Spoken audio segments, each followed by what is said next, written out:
Hello అండి, అందరికీ నమస్కారం. ఈరోజు అసలు ఏం చేశాను తెలుసా? నేను కొత్తిమీర లేదని 10 గంటల దాకా సేరవా చేయలేదు.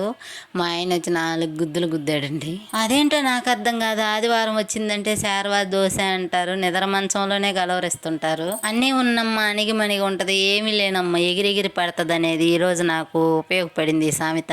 ఎందుకంటే ఇంట్లో అన్నీ ఉంటే కొత్తిమీర కరివేపాకు అన్నీ ఉంటే ఇంట్లో వేసుకోవాలి. లేని దానికోసం ఆ ఇల్లు ఈ ఇల్లు తిరిగి 10 గంటల దాకా టైం వేస్ట్ చేయడం అవసరమా చెప్పండి?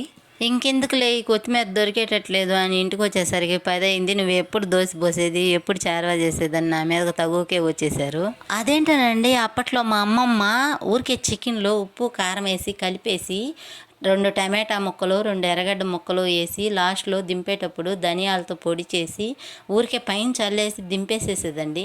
అసలు ఎంత టేస్ట్గా ఎంత స్మెల్ వచ్చేదో ఆ కూర. ఇప్పుడైతే ఆయమ్మ కొబ్బరి వేయమనింది, ఈ అమ్మ టమాటా రసం వేయమనింది అని చెప్పి అదేసి ఇదేసి ఆ కూర అయితే అసలు అప్పట్లో స్మెల్ అప్పట్లో టేస్టే రావట్లేదండి. Please subscribe.